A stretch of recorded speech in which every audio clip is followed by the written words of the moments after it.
Well, as we watch it, talk to us a little bit about whatever's going on there of your choice, but also about the two different kinds of India, urban and rural. Well, let me first tell you that the people here tonight are celebrating mostly because they love a party. There's not a huge amount of excitement that it happens to be the turn of the millennium. India loves to celebrate. I'm told there are more holidays here than in any other country in the world. So this is just a great big party for them. But it is a land of immense contrast, Peter, as you well know. Here in Bombay, we have billionaires and we have rag pickers. This is a country where they've invented a huge amount of the world's computer software, and still more than half the country is illiterate. Just staggering, staggering poverty, and yet they do know how to have a good time. Listen Those to the fireworks countdown. started now out on the...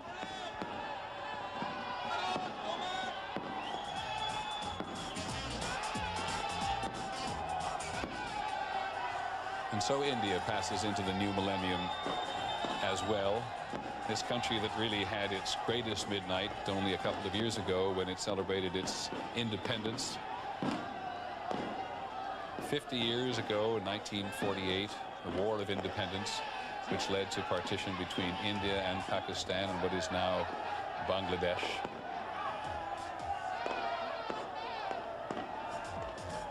And Peter, if I might add a very curious thing about the Hindi language, which is spoken by the majority of people here, although of course there are about 18 official languages, but in Hindi, the word yesterday is the same as the word for tomorrow. A very different sense of time from what we have in America. What are we looking at in terms of a physical structure, Lynn? You are looking at the gateway of India, Peter. This is, curiously, a relic from the monarch. This was built at the beginning of this century, or now I should say the last one, 1911, to commemorate the visit by King George V, then the ruling monarch. Of course, India, as you say, now independent, the world's largest democracy, and it's just fine with them to be celebrating by a structure that was built by and to commemorate the British. That's okay. Nobody minds that the British were here as long as they've got their independence now. And India got its independence in Britain, as we said, in 1947, and they've just had a very tough negotiation about a hijacking situation up in Afghanistan. Has that settled well with the people, the fact that India helped to resolve this as it did? Peter, all the opinions are not in yet. I will tell you that while I was here, as you know, covering it during this week, and there was immense emotion about that issue. The people wanted, the Indians wanted their passengers back. They wanted their plane back. They are furious at the hijackers. There is a strong sense of continuing to fight for Kashmir. So I don't know how it's going to work since those 3 militants were released. This has yet to play out in the press and among the people. Right now, there is obviously exuberance that the crisis is over, but we don't have the fallout yet from the deal that was made by the Indian government with the hostage takers. When we sent Lynn to India for this celebration, we also asked her to talk about population as well. Lynn, would you like to take us in that direction? Peter, this is a country you've mentioned of 1 billion people. China already has 1 billion people. They got there in the 1980s. India just got there, at least by all estimates, but China has a literacy rate of around 80 or 83 or 90%. And in India, it's something like 53%. India has the same number of people. They have not done as well, and that's one of the huge problems here. Another major problem in India with the population is that something like 1/3 of the population is under 25. Take a look at the situation in India and the rest of the developing world. If every human on Earth weighed exactly the same, here's how our planet might look. Lopsided in Asia, specifically China and India, where 1/3 of the world's population now lives.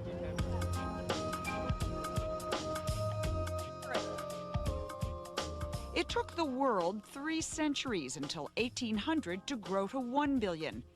But it's taken India and China only 3 decades to get their populations to 1 billion each.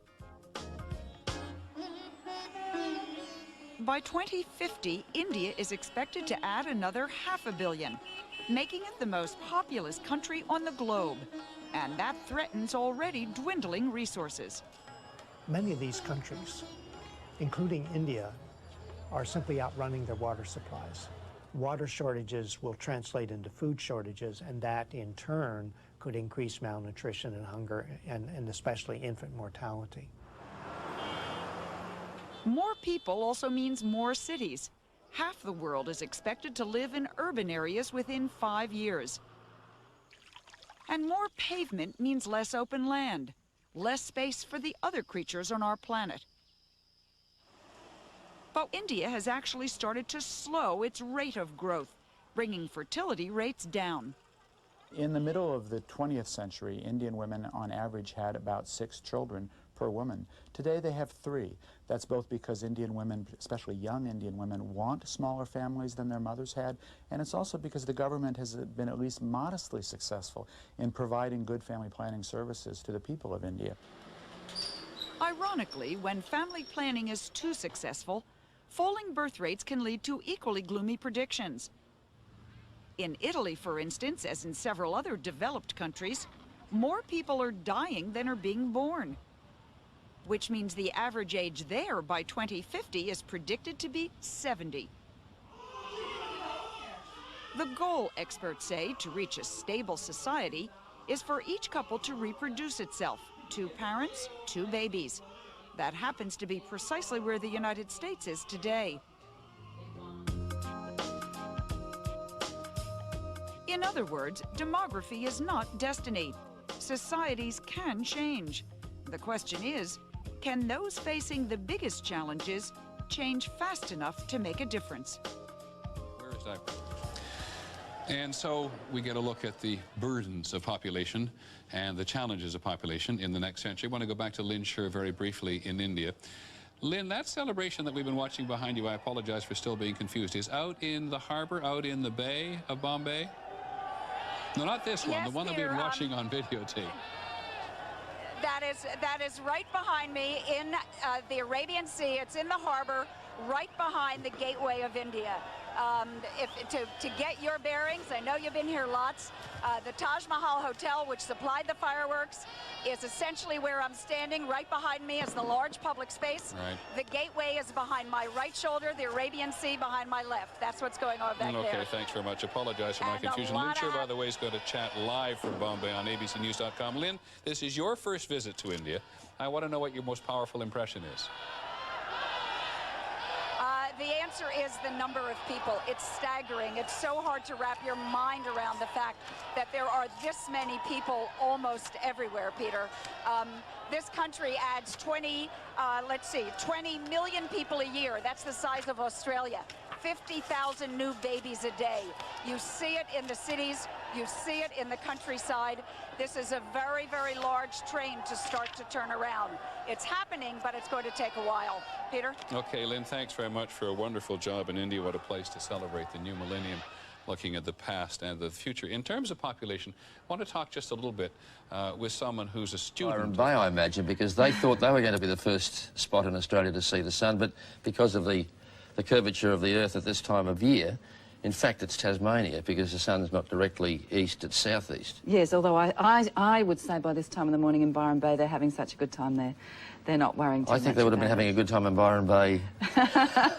They didn't need this new millennium in Byron Bay. No, it's a new age and a new time all the time in Byron Bay. And in about 20 minutes, we're actually going to be going to the Sydney Opera House for a performance as the sun rises in the Olympic City.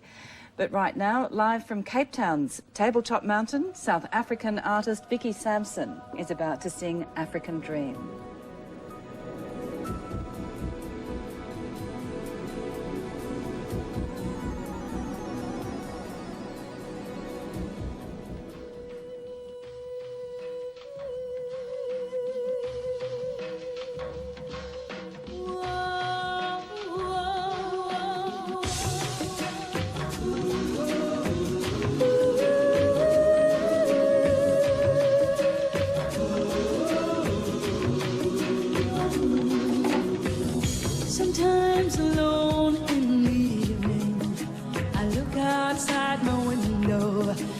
shadows in the night. I hear the sound of distant crying, the darkness multiplying, and weary hearts deny. All I feel is my heartbeat, beating like a drum, beating with confusion.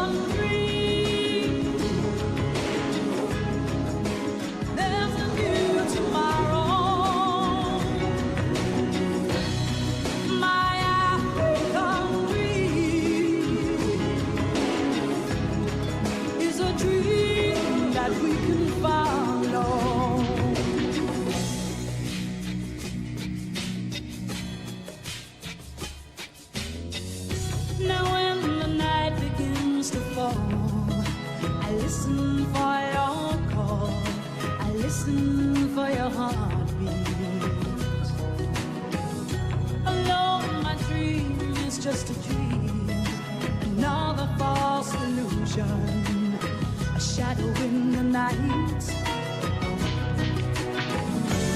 All I want is for our hearts to be beating just as one, to silence the confusion. Then the pain and the illusion will disappear again, and we will never. My African dream.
Vicky Sampson in Cape Town. That was fantastic. I thought you liked that. Oh.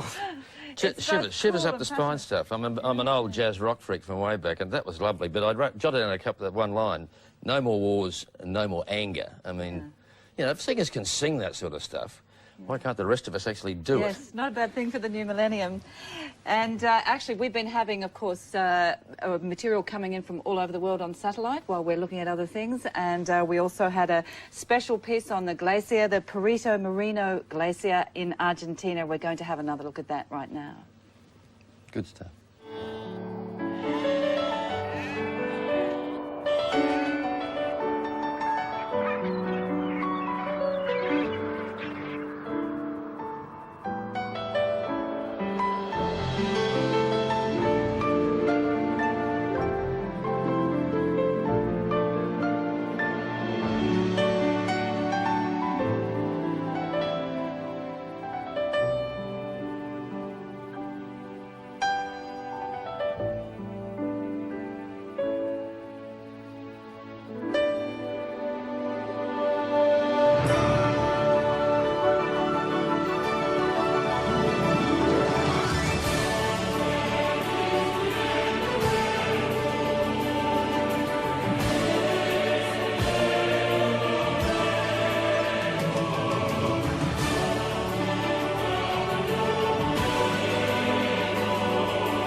All my experiences to do with conducting and orchestras, music and passion for the music are all tied up in this building. It's very exciting to be a musician on the international scene and have my workplace, my home, as such a readily identifiable symbol. I'm part of that very fortunate generation that was growing up in Sydney as the Opera House was growing up. So watching Bennelong Point transform into this extraordinary artwork is something that for me defines the first 11 years of my life. Just the genius of building this extraordinary opera house on a point surrounded by water where it's reflected and the light is reflected in the sails, and it sometimes looks like it's just going to break loose from the rest of the city and sail out into the harbour.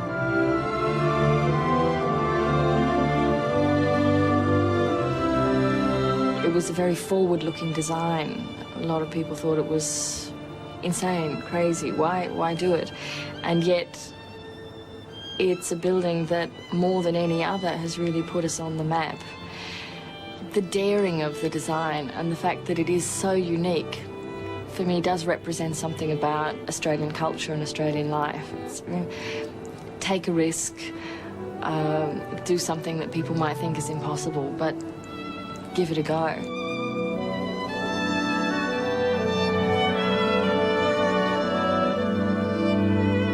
My wish for the house, for the millennium, is the same as my wish for culture generally in Australia. We're a nation very well known for our sports, and rightly so, and I'm the first one there cheering, sitting up all night watching the cricket. But it's wonderful that we have such a building, an institution that also puts us in front of people's eyes and in their minds as a cultural nation. It's so important because there's an energy and a drive in the arts in Australia that just needs a little more encouragement, a little more breath, and it could say so much.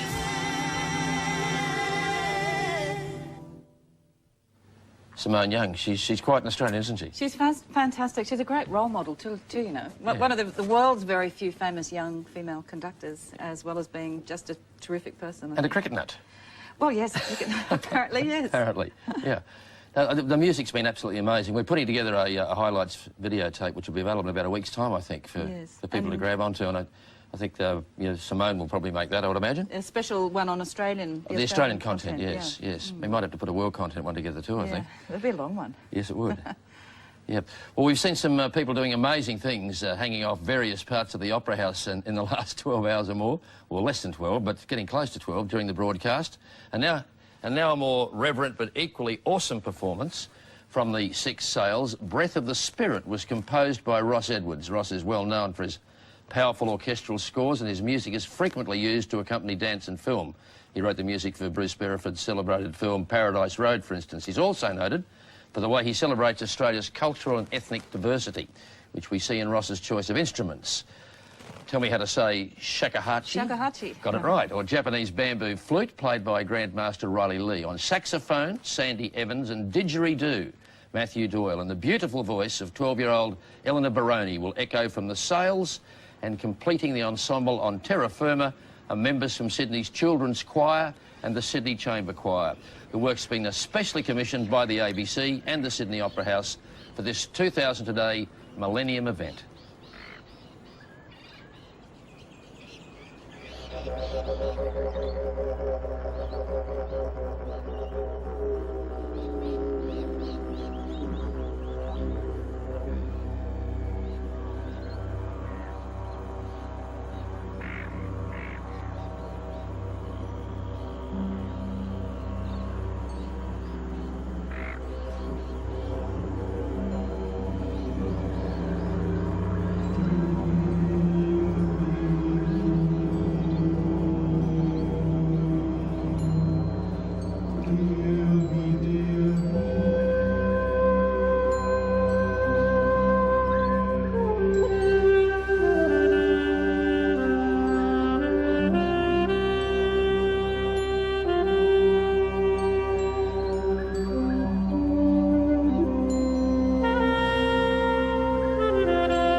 Дорогие братья и сестры, я поздравляю всех вас с наступлением нового юбилейного года. Желаю всем вам встретить юбилейный год в радости, а затем встретить и великий спасительный праздник Рождества Христова, ибо в этом году мы отмечаем 2000-летие с момента пришествия в мир Господа и Спасителя нашего. You're watching 2000 today, and we're now going to Russia, where Patriarch Alexei II is wishing his spectators a Happy New Year. And we'll also be seeing performances in St. Petersburg and in Red Square in Moscow. Будет годом и мира, и благополучия, и согласия друг с другом. Счастья вам и благополучия в новом году. И пусть Господь благословит все ваши добрые начинания и ваши труды, которые каждый из вас несет в этом году на благо Отечества нашего, России, на благо ближних наших, с которыми мы вместе совершаем свой жизненный путь. С новым наступающим юбилейным годом сердечно поздравляю всех вас.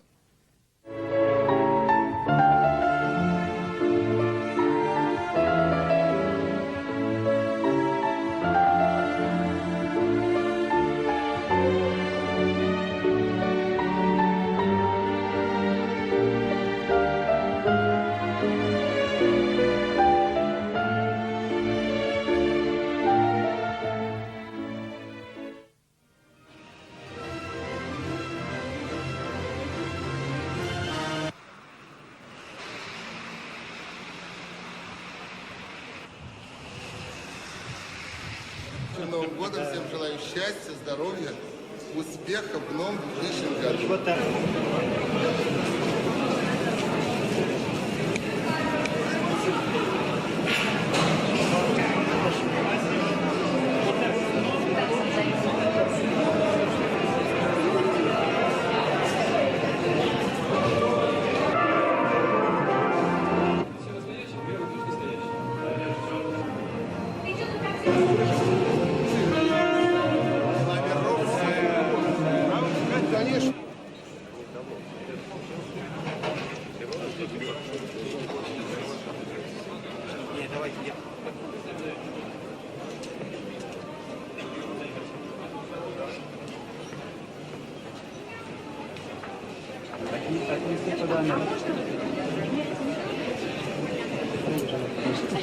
The pictures you're seeing now are from Russia, from St. Petersburg, some of its beautiful buildings. Crowds of happy Russian people, a performance. And of course, as we told you earlier, all of our presenters would have told you, I imagine, Boris is gone, willingly. For a while there we thought he would have to go unwillingly. But Eric Campbell tells us that it was all part of a plot. How unusual, a plot in Russian politics, that Boris Yeltsin is gone, and temporarily at least replaced by Vladimir Putin, the current Prime Minister. Elections in a couple of months' time. And some ballet, which the Russians do extremely well, of course. And political ballet, as somebody's whispering in my ear. It used to be a lot nastier than it is now, though. But Russia's still a country in turmoil. The last decade of the century for Russia has been one of continual upheaval, social and political and economic. The post-communist era has not exactly been a happy one for the Russians. They went from a system that they had that they didn't like to one they haven't got.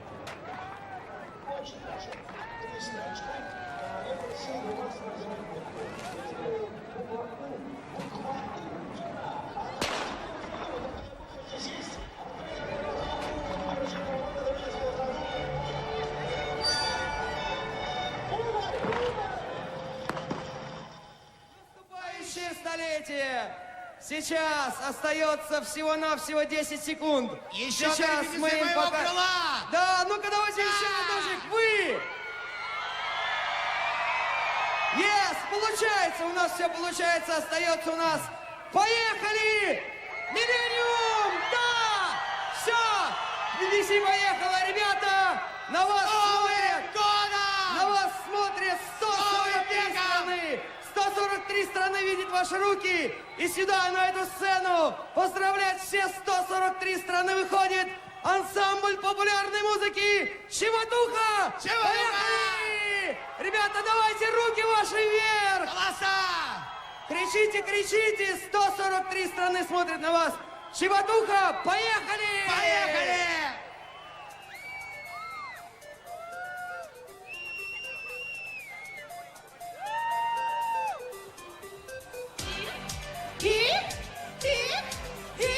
Поддержите нас!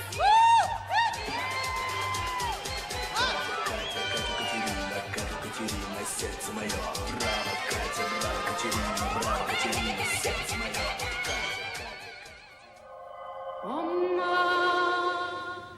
Da millennium, did you hear that?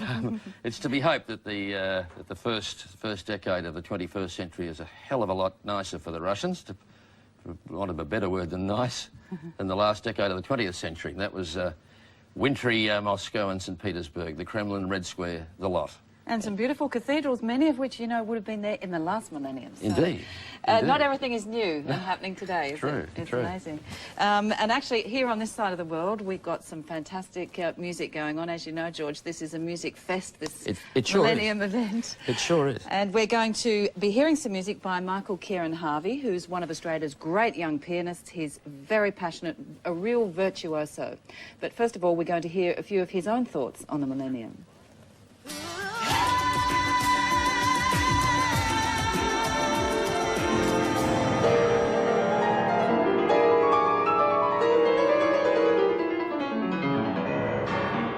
As we move into the next millennium, I'd like to see Australian musicians and composers regarded as part of the mainstream fabric of Australian society. The emphasis that we have at the moment is that the arts, and music particularly, will look after itself. Well, it won't. We need to nurture it as we would nurture any other sort of activity.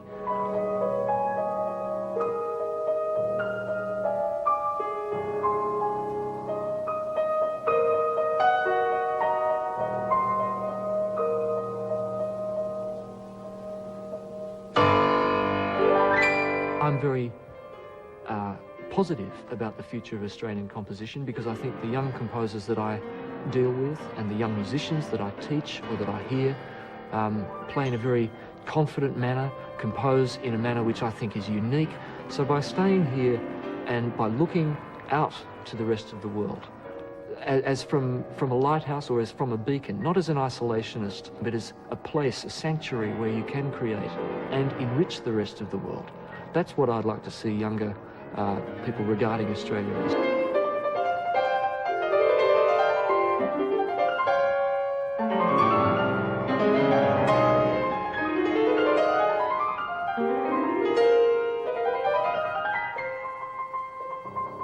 As we go into the next millennium, I would like to see the Australian Institute of Sport initiated for music.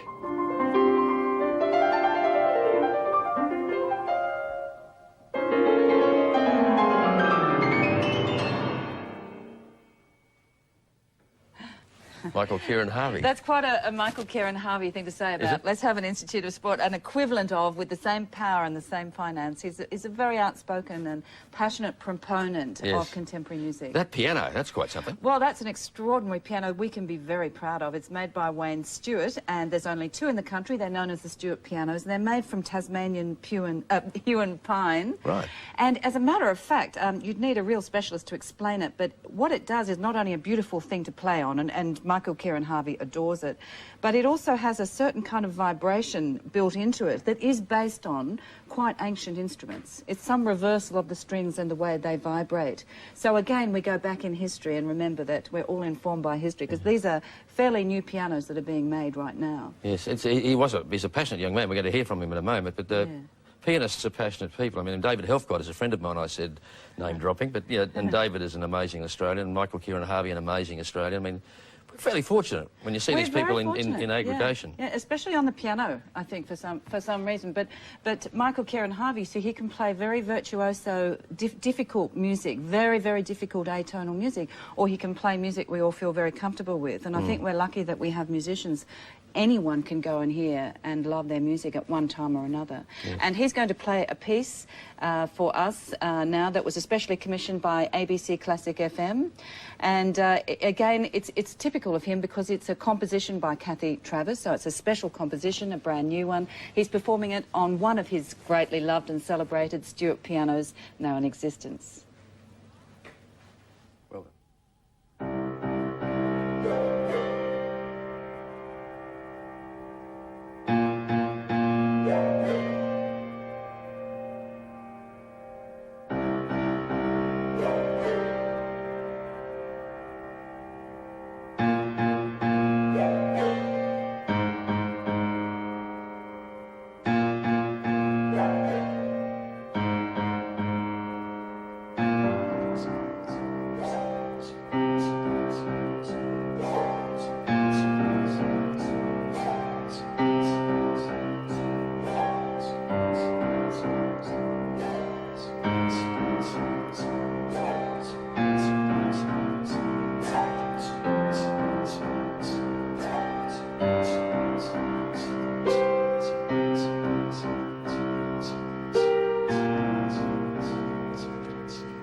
Michael, Kieran Harvey, as Andrea said, a very passionate young Australian pianist playing Elixir, was it? That's right, by Kathy Travers. A new composition, specially composed for this event. And one of those two marvellous Stewart pianos that you're telling us Yeah, about. the Stewart pianos. Great. Yep.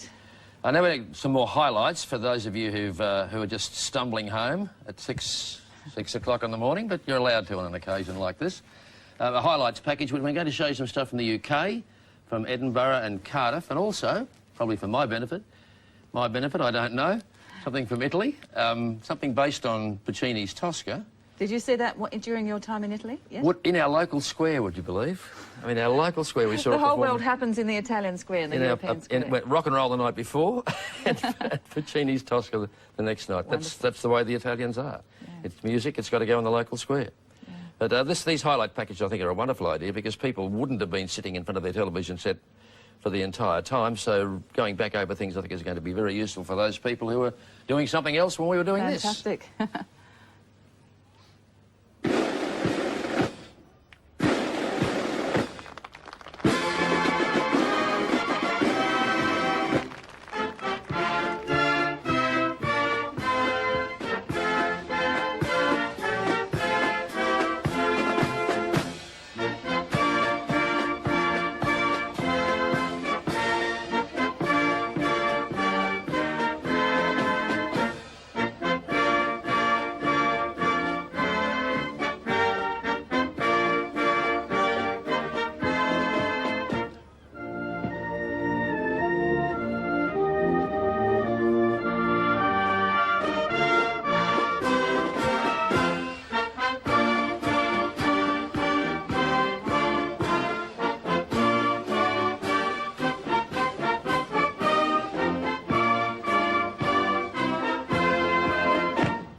It's good to have you around, actually.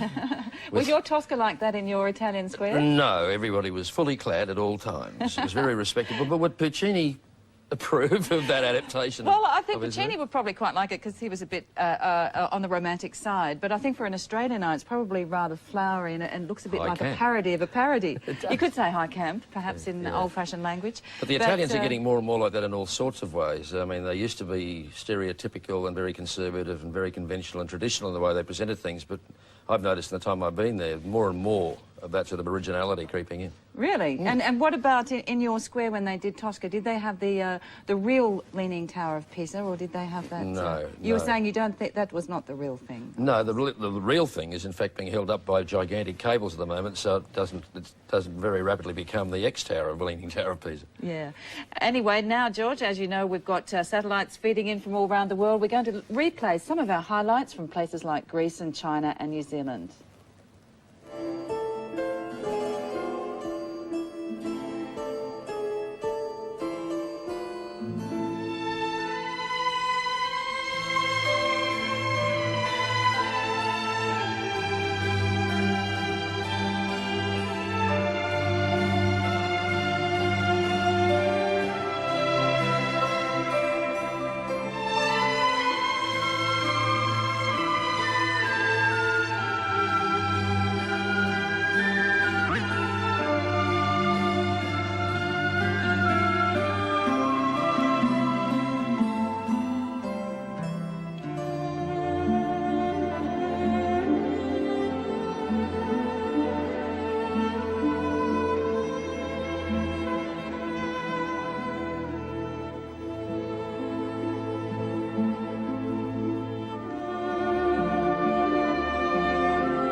Where I'm staying.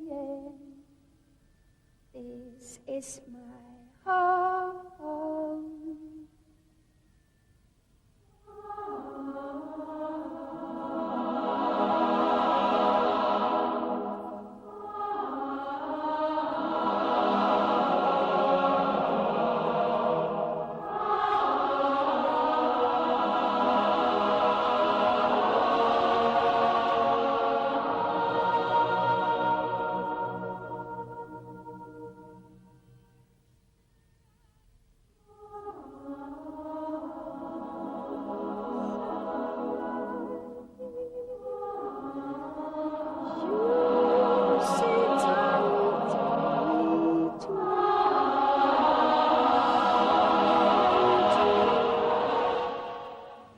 package of highlights that you've seen earlier on. If you were with us, if you weren't with us, you've seen it for the first time. Some stuff from China again. And our New friend, Zealand. And our friend from Iceland. No comment. You don't like her so much. Not entirely. Not her biggest It's a fan. new take on melancholy, let's put it that way. Yes, it is, isn't it? Well, we're going to Sweden now, and my notes here tell me that the Swedish royal children and some of their friends will be Robin, Swedish pop star Robin's audience for this special night, and Mum and Dad, the King and Queen, may pop in fact. So this is Robin at the Stockholm Royal Palace. The children are joined by their father and mother, they hope. Apparently the Swedes aren't sure that that Mum and Dad are going to actually turn up, but King Carl and Gustav and Queen Sylvia have said that the kids can at least have their own private concert with Robin, who is one of Sweden's big pop stars, of course, probably the biggest thing since ABBA, I'd imagine. Yeah. But anyway, we're going to Sweden right now.